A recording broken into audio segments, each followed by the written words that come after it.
From fire and fury to locked and loaded, developments happening quickly around North Korea. Here to weigh in on the latest in that situation is former CIA analyst covering Korea and who met recently with North Korean officials, Dr. Sue Terry, former CIA operative Mike Baker, and former U.S. Army intelligence officer Andrew Peek. Thank you all for being here on live and in the flesh this morning with us. We appreciate it. You were in North Korea in June, met with some North Korean officials. What's the calculation there? I was in Sweden. Okay, got it. You met with them. Right. But what's the calculation inside the Kim Jong-un regime right now as they hear this rhetoric from our president? Well, Kim Jong-un regime is bent on perfecting its nuclear arsenal and nuclear program. So they will have to continue doing that. But I think what they're not going to do is attack Guam or any part of the U.S. territory because they know that that's So you think that ring of fire threat was just that, and they won't be able to follow through on it? No, they're not suicidal. They're not ideological. Regime preservation is #1 goal, and they know that if they go against the United States in an all-out war, they will 100% lose. Okay, so that's the understanding of the Kim Jong-un regime. Mike, you know, we talk a lot about missiles and bombers and things like that, but what covert options might the Trump administration have, hypothetically, against this regime? Right, yeah, and obviously that's a sensitive topic. Sure. What you can say is that we have been gaming this out for years, right? And by doing that, you're looking at all your options. And nowadays, that means everything from cyber interference and cyber attacks to spec ops, covert operations.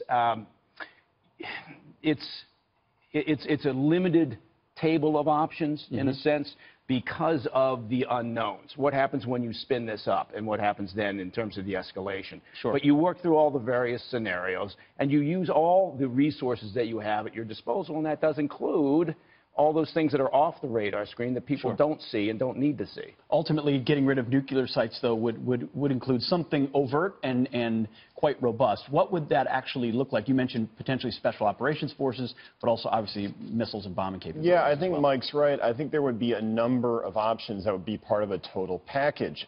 You know, I think the special operations part of this is extremely difficult. It would have to be a very, very high-risk mission very early before any airstrikes, because once airstrikes began, this element of surprise is totally lost. Then you may as well just send in infantry to try to take care of nuclear sites and missile launchers and anti-air systems. So it would be a challenging mission for special operations, but you'd have to look at it as well as things like drones, airstrikes to try to neutralize the nuclear sites. Doctor, you mentioned that when you met with the officials, they were more cocky and confident than you'd ever heard them. Do you feel like they will take some action, feeling like they need to respond to this president, but it'll be more measured than, say, a ring of fire around Guam? Yes, I mean, they will have to continue with the tests. So I think there's going to be another ICBM test, maybe down the road even a nuclear test. But again, that's not an attack. And they can't do that because they cannot walk away from trying to test a nuclear weapon or a missile test because they're bent on it, on completing the program. And domestically, Kim Jong-un will lose standing if he backs down from it. And he just can't do that. He just can't do that. Mike, we just learned a couple of days ago that the DIA assessed in 2013 that they had miniaturized their nuclear capability. Does that surprise you, or was that generally known? No, well, it wasn't generally known, but within the intel community, there were assessments that were being put within the previous administration's view.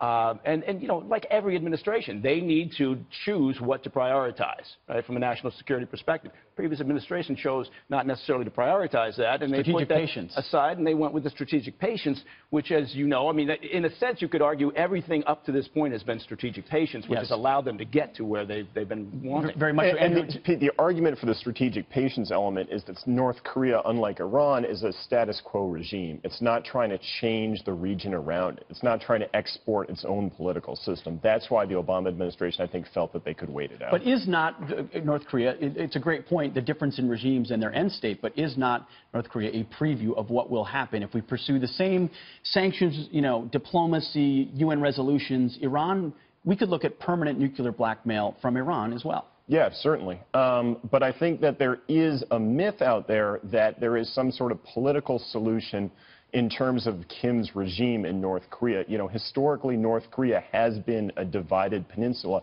simply because of its geography. It's surrounded by large hostile powers, each of which have interests in the peninsula and each of which back their own proxies. So it's going to be a long-term problem. Quick last thought. I think there's two points here that also need to be brought up. One is, to what degree is Kim in a bubble? Meaning, to what degree does he even understand the realities of the world from his military leadership and those around him? And the other part is China and the signaling that we're getting from China right now, just over the past 48 hours or so, where they're indicating, look, we are not going to tolerate or think about a change in the political structure or the makeup of the peninsula. Absolutely. Yeah, their statement certainly made that clear as well. Dr.